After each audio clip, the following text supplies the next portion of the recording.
Christmas morning is supposed to feel warm, right? Like cinnamon and pine needles and the quiet hum of family togetherness. But for me, Christmas has started feeling more like frostbite, cold, creeping, and impossible to ignore. I'm 36 now, and I've spent most of my adult life pretending that being excluded didn't sting, that family ties weren't supposed to strangle. But this year broke something. Or maybe it revealed something that was already broken long ago. My name's Riley. I'm the oldest of three siblings, me, then my sister Tessa, 33, and our younger brother Sean, 29. Growing up, I was the quiet one. Not shy, exactly, but always the one expected to understand. When Tessa threw tantrums, I was told to be patient. When Sean failed a class or crashed Dad's car, I was told, don't be too hard on him. Riley, he's still figuring things out. That was the soundtrack of my childhood. You're the responsible one. You're the easy one.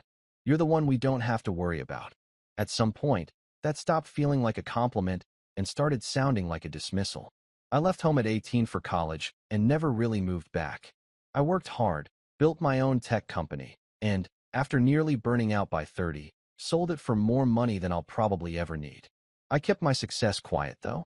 No big announcements, no Lamborghini in the driveway. That's never been me.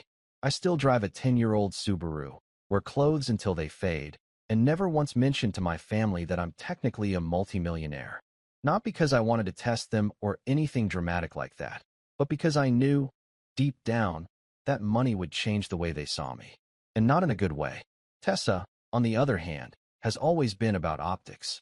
She lives for Instagram stories of candid family brunches where everyone's mysteriously wearing coordinated outfits. She documents her life like she's pitching a Hallmark movie, all carefully curated smiles and seasonal throw pillows. She's married to Mark, who is just as obsessed with appearances, and they have two kids, Ashton, 6, and Everly, 4. Tessa calls them her miracles and insists the rest of us refer to them as the littles, which honestly makes my skin crawl a little every time. Sean floats. That's the best way I can describe him. One month he's selling real estate. The next he's doing landscape design. The next he's launching a podcast about mindful masculinity that disappears after 3 episodes. He's always had charm, though. That easy, disarming way of making everyone feel like they're the most important person in the room. It worked on my parents, still does, if we're being honest. Our parents, Joyce and Daniel, are, well, complicated.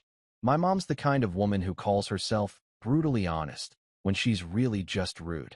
My dad's quieter, but no less passive-aggressive. They mean well. Or at least, they convince themselves they do. But over the years, their accidental slights started to feel pretty intentional. Like when they forgot to tell me about Sean's engagement party, then insisted they thought I wouldn't be able to make it anyway. Or when I gifted them a trip to Napa for their anniversary, and they spent the entire time posting photos captioned, "Thanks to our wonderful Tessa for organizing this," as if I didn't exist. But this Christmas was different. I'd been living in Seattle for the past 5 years, but I bought a cabin just outside Denver last summer. A place with big windows, a roaring fireplace, and enough room for everyone to gather comfortably. I thought, maybe foolishly, that it could be the start of something new, a fresh tradition. I offered it to the family as a potential Christmas spot back in September. I even emailed pictures. No one responded. Then in November, Mom casually mentioned that Tessa's offered to host this year. It just makes more sense with the kids. I nodded, told her I understood. But deep down, something cracked. I had offered to host. I had already decorated the damn cabin. I had blocked off the entire week in my calendar. But once again, my gesture was treated like an afterthought. Still, I told myself it was fine. That I could spend Christmas on my own, maybe invite a few friends over, go snowshoeing, start a new tradition. I try not to take it personally. I even shipped gifts to Tessa's house for the kids, wrapped, labeled, no drama, just so they'd know I hadn't disappeared. And then Christmas morning came. I was drinking coffee in front of the fire, watching the snow drift down outside my window, when my phone buzzed with a notification. Tessa had tagged me in a photo on Instagram. The caption read, "Christmas morning with the whole fam. So blessed." I stared at it for a full minute before opening it. There they were. My parents, Tessa, Mark, Sean, the kids, even my Aunt Marlene, who I hadn't seen in years, sitting around a massive fireplace I knew far too well. Because it was mine. They were in my cabin. Every single one of them. I hadn't given them the code. I hadn't even told them I wouldn't be there. I never said it was available. But somehow, they had let themselves in, made themselves at home, and then posted about it like it was a normal family gathering. I zoomed in on the photo. My throw pillows. My rug. The mug in my dad's hand had a chip on the rim from where I dropped it last month. This wasn't a coincidence. This was deliberate. The rage came slowly, like a pot coming to a boil. First disbelief, then humiliation, then something deeper, betrayal. I scrolled through the rest of Tessa's post. Dozens of photos. The kids opening gifts under my tree, Mom and Tessa baking cookies in my kitchen, Sean making a cheers gesture with one of my limited edition whiskey glasses. Not one text.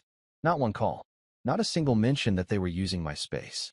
I almost threw my phone across the room. Instead, I took a breath, opened the comments, and typed, "Love this. Just FYI, the cabin you're in? I own it. Tenants move in January 3rd. Then I hit send. 3 minutes later, the post vanished. The silence that followed was deafening. And then my phone started buzzing. 61 calls in the span of an hour. 14 voicemails. All from my parents, Tessa, Sean, even Mark. Texts rolled in like hailstones. "Riley, can we talk? Why would you do that? Don't ruin this for the kids." It was just a misunderstanding. But was it? I stood in that quiet cabin, staring at the fire as my phone vibrated on the kitchen counter. And for the first time in a long time, I didn't feel guilty. I felt awake. And that was the moment I decided I wasn't letting this go. Not this time.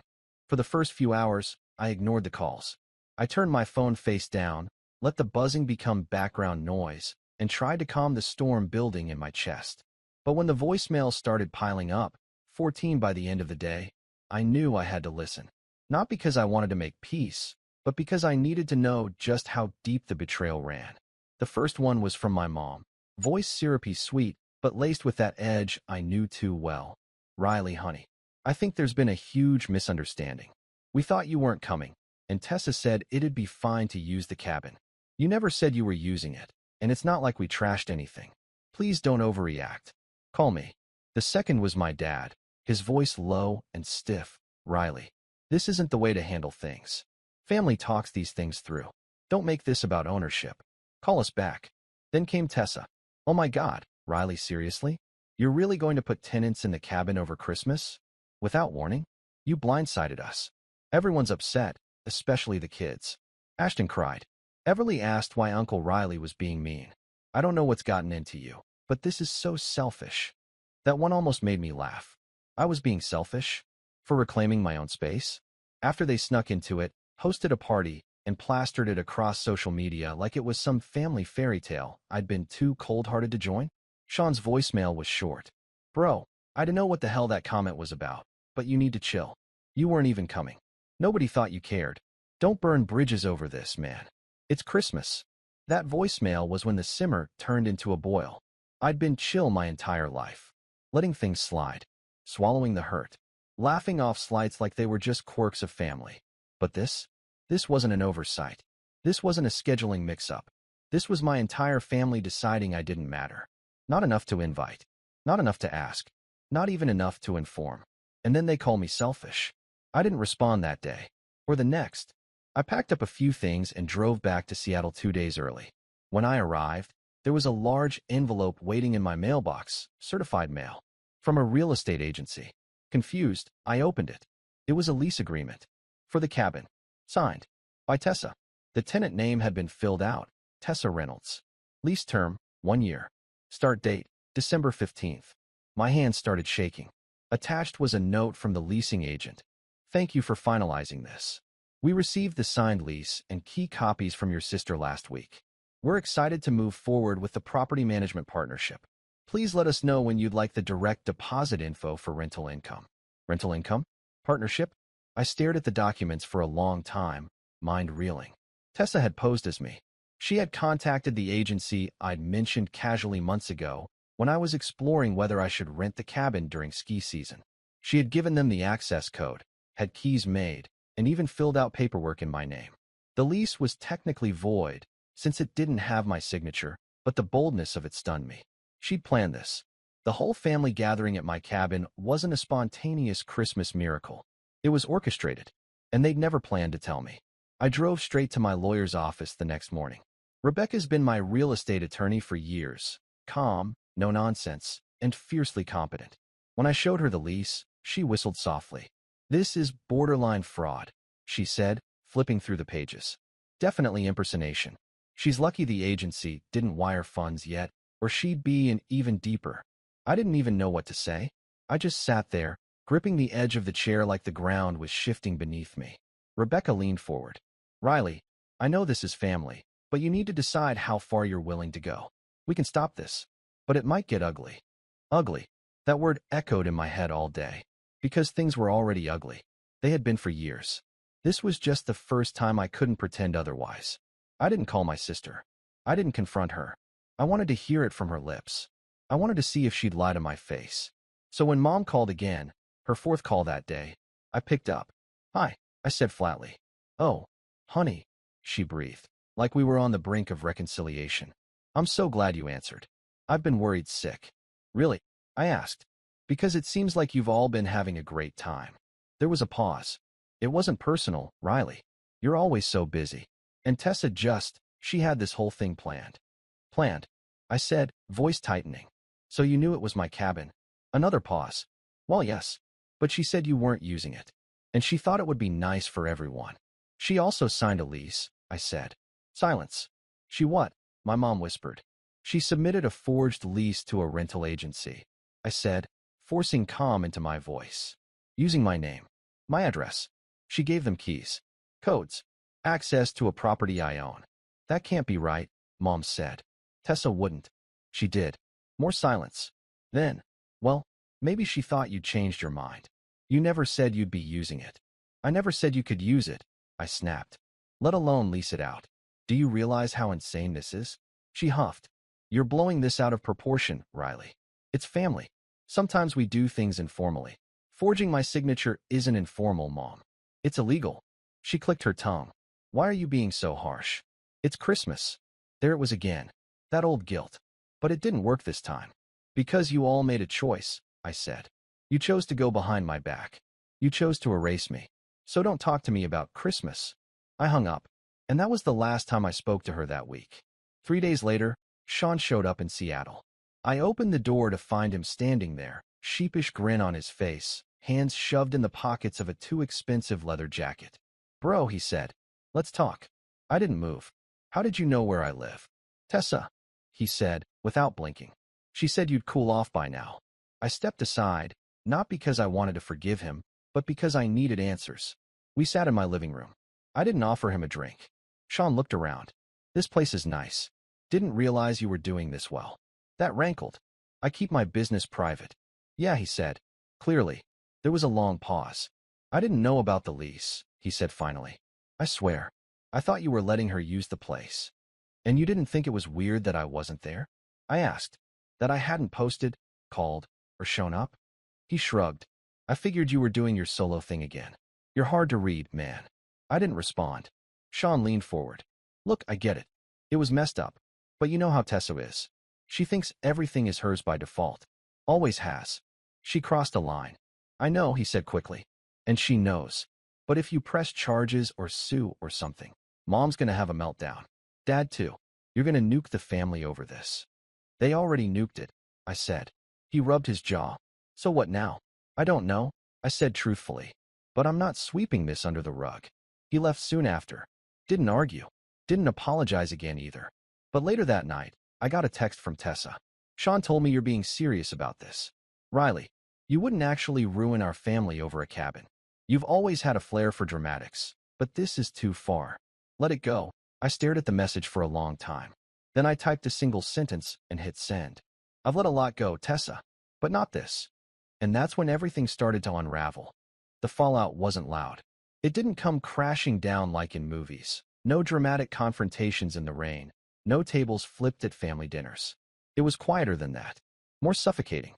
Like the slow spread of cold air under a door. The kind of silence that hums in the background and makes your skin itch. For the next few weeks, the family group chat went dark. Not that I expected applause for finally standing up for myself, but the sheer, synchronized silence was jarring. Nobody said a word. Not even the passive-aggressive hope everyone's doing well. Messages that usually followed arguments. It was like I'd been carved out, neatly, like fat from meat. Still technically there, but not wanted. January rolled in fast, and the Denver cabin echoed with the sound of movers. I flew back for 2 days to oversee the transition. Boxes, signatures, walkthroughs, keys handed off to new tenants. I changed the door codes, updated the listing with the management agency under my name only, and removed all backup keys. I'd locked down everything, literally and figuratively. And yet, the place felt hollow. Not because I missed them, but because I realized, maybe for the first time in my adult life, that the version of family I'd been chasing didn't exist. Not really. It had always been an illusion. Fragile, scripted, photoshopped into existence by people who smiled wide for the holiday card and then cut you out of the picture the moment it became inconvenient. I sat alone in the cabin that night, last night before tenants moved in, on the floor, wrapped in a throw blanket, drinking tea that tasted like paper. The furniture had been cleaned, the decorations boxed. It didn't feel like mine anymore, and oddly, that made it easier to let go. I realized I didn't want this place to be some shrine to forgiveness. I didn't want it to sit empty waiting for a family that would never knock. So I stopped waiting. The next few months were quiet, but not empty. I threw myself into work, not out of escapism, but purpose. I'd been toying with an idea for months, something tech-adjacent, but more personal. A mentorship platform for young entrepreneurs who didn't come from flashy backgrounds or elite universities. People like me, quiet builders, overlooked minds, the ones expected to understand, while others got the spotlight. I started sketching it out, slowly, methodically. Late nights, early mornings, whiteboards and wireframes. I didn't tell anyone. I didn't need applause this time. There's something strange about working in silence after years of trying to be heard. At first, it's disorienting. You wonder if you're disappearing. But then, it becomes power. You start doing things for you. Not for validation. Not to prove a point. Just because it matters to you. I built a skeleton team. 2 designers, 1 back-end engineer, 1 community lead. All of them freelancers I'd worked with before. We called it Foundry, because it was about building, shaping, forging something real. At night, I walked. Just walked. Around my neighborhood in Seattle. No headphones. No distractions. I needed to learn how to be alone without feeling punished. I started noticing things I hadn't seen in years. The uneven sidewalk near the corner bakery, the old man with the blue cap who always nodded at me, the cat that seemed to own the entire block. The world had been there all along. I'd just been looking somewhere else. I also started therapy. Not because of the cabin. Not because of Tessa. But because I realized I'd been carrying too much for too long and calling it strength. The therapist, Marla, was a gentle, thoughtful woman who asked very little in the first few sessions. Just enough to let me empty out the clutter. Memories of being skipped over. Dismissed. Used. You said something interesting last week, she said one Thursday. You said, I'm the one who never needed anything. Do you think that was true? I shrugged. I think it's what they wanted to believe. She nodded slowly. And what did you want? It was such a simple question. But I didn't have an answer. I started journaling after that. Not every day, just when it felt like too much. I wrote down things I never said aloud. Like how I'd always hated being the easy child. How it wasn't easy to be quiet. How it hurt to buy gifts no one remembered, to send messages no one replied to show up and be invisible. I wrote about the cabin. I wrote about Christmas. I wrote about the night I saw the Instagram post, and how the silence afterward had felt louder than any argument we'd ever had. And slowly, so slowly, I started feeling something strange. Not peace exactly, but clarity. I realized I didn't miss them. I missed the idea of them. The family I'd built in my head, the one that cared, that called, that showed up without being asked. That family didn't exist. Maybe it never had. And grieving it like a death felt oddly healing. One night in February, I got a message from Mark, Tessa's husband. Hey man, I know things are tense. Just wanted you to know I had no idea about the lease stuff. That was all, Tessa. We didn't mean to hurt you. I stared at the message for a long time. There was no apology, just a quiet absolving of responsibility.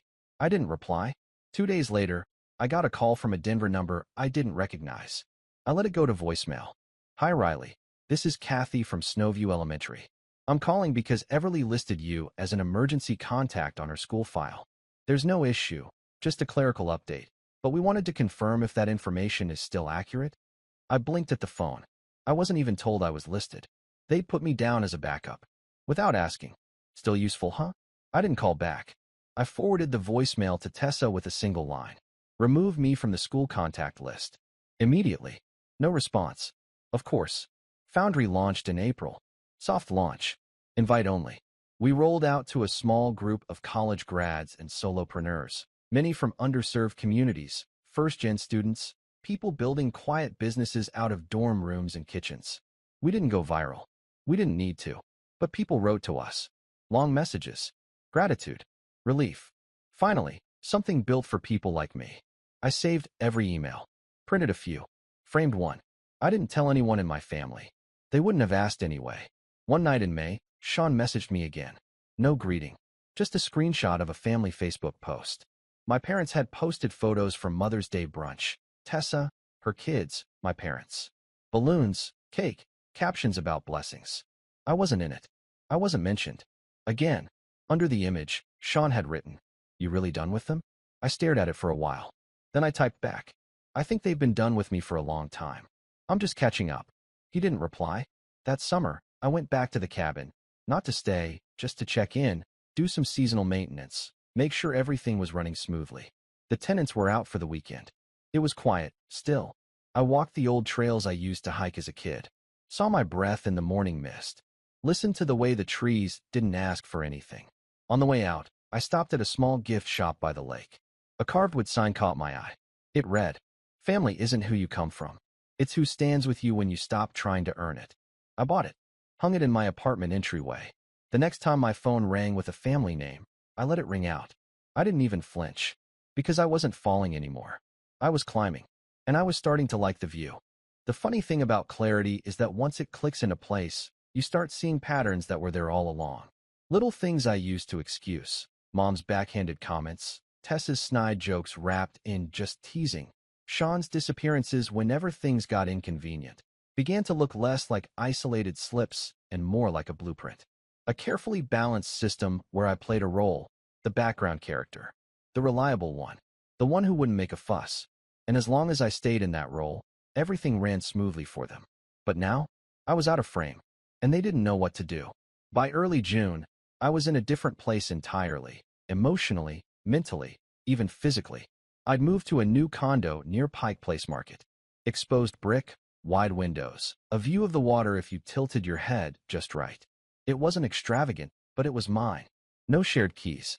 No forced smiles and group photos. Just peace. I'd also taken the time to revisit some legal matters. The cabin, for example.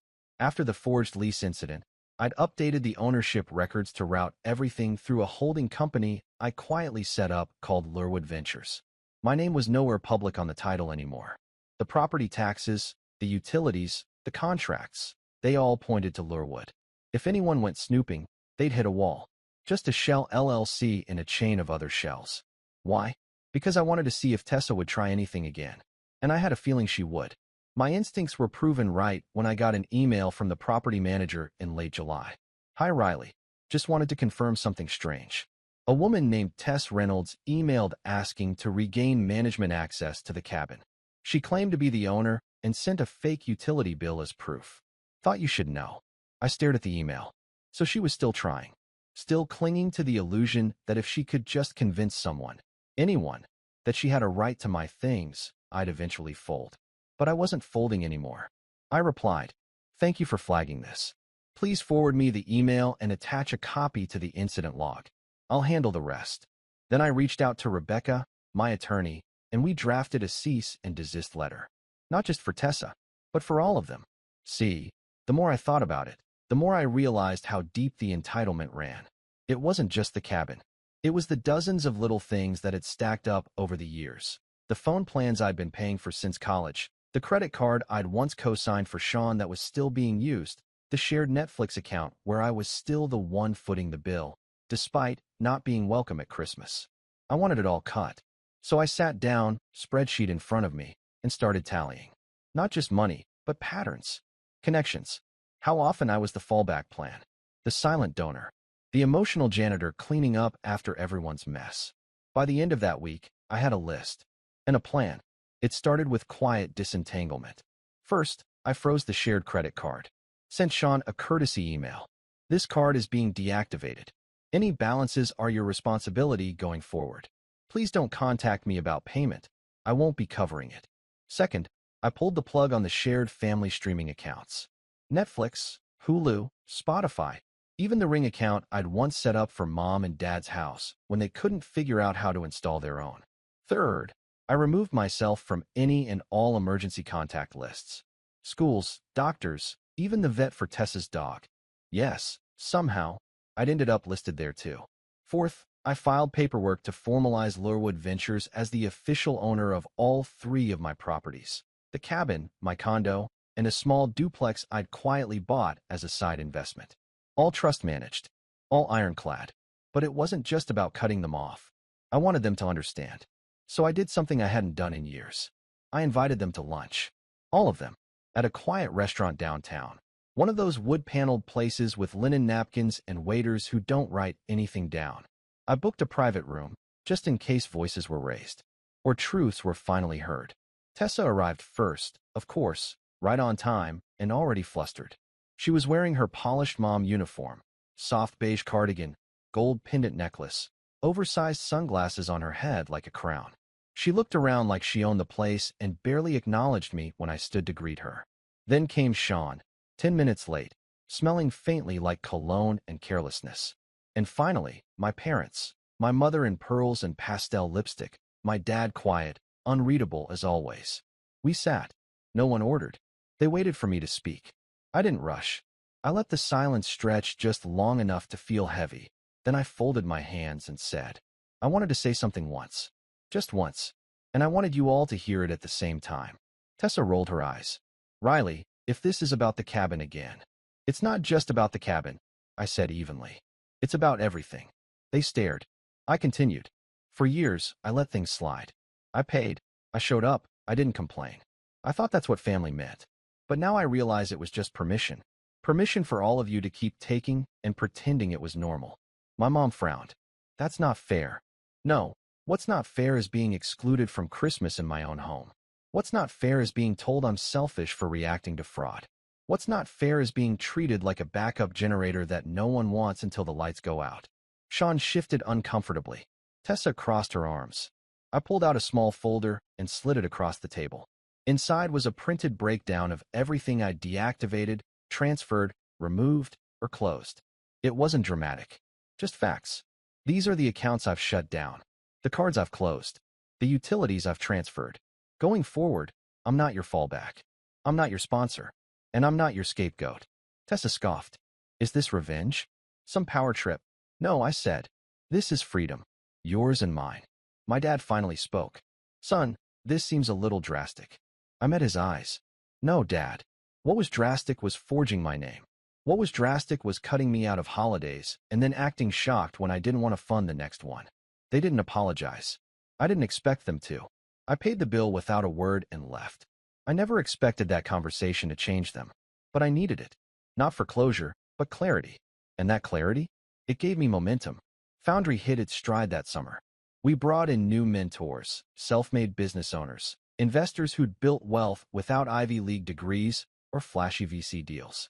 We partnered with local colleges and startup incubators. We launched a podcast. I even gave a few interviews, anonymously at first, then eventually by name. One of them ended up in a business newsletter Tessa subscribes to. She didn't reach out. But 2 weeks later, I got a LinkedIn connection request from Mark.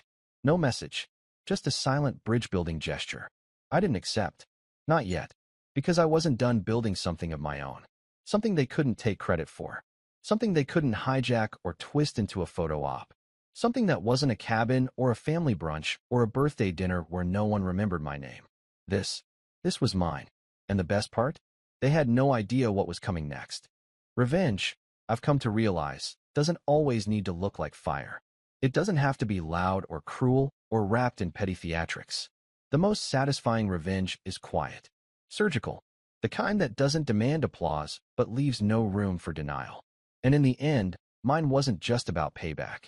It was about putting a period at the end of a sentence they never let me finish.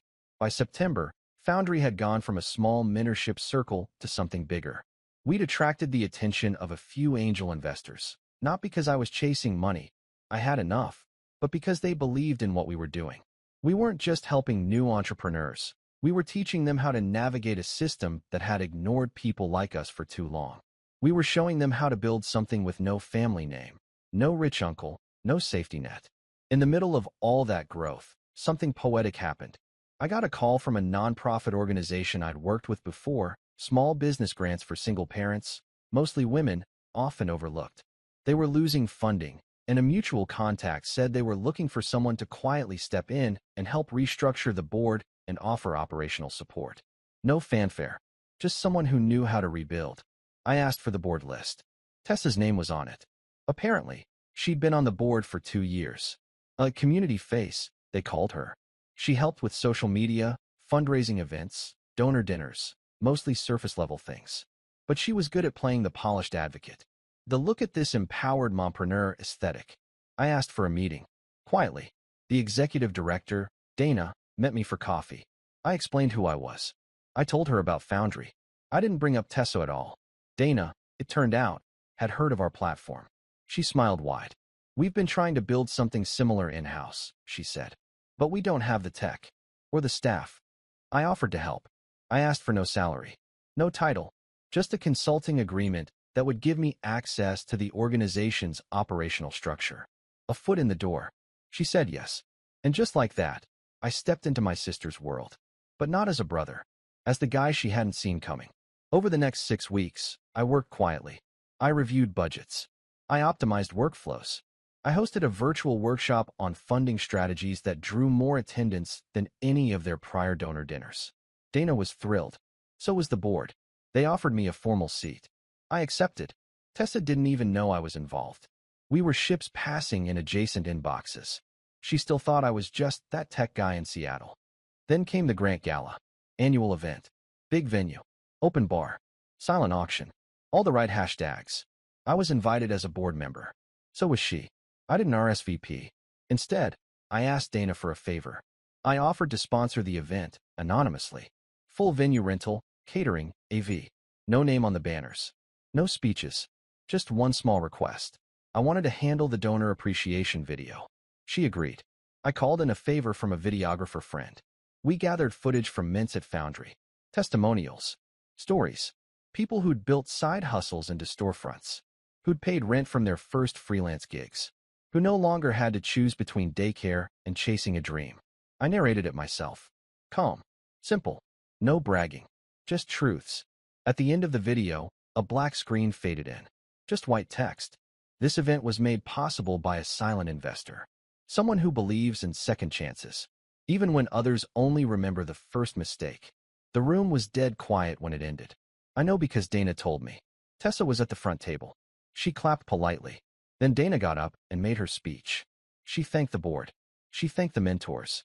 And then, casually, she said, "We're especially grateful to our new operations advisor, Riley, whose platform, Foundry, is now an official partner, and whose generosity made tonight possible." Tessa's face, Dana later told me, turned to stone. I hadn't just shown up. I'd built something under her nose and lifted the very community she claimed to champion.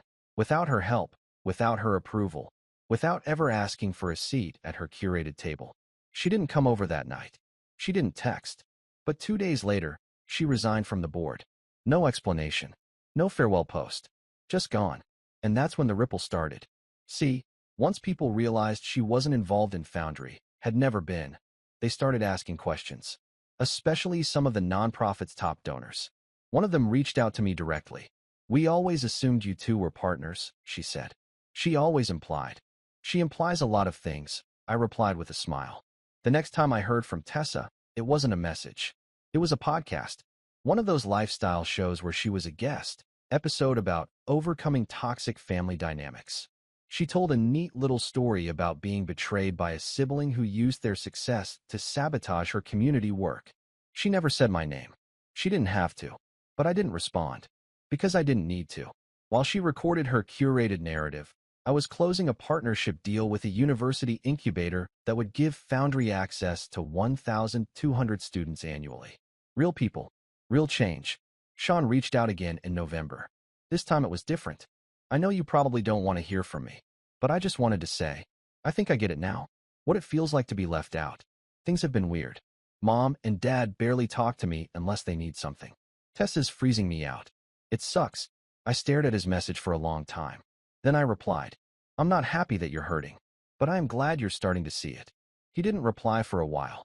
Then, can we talk sometime? Just us. I said yes, because not all bridges need to be burned. Some just need new architects.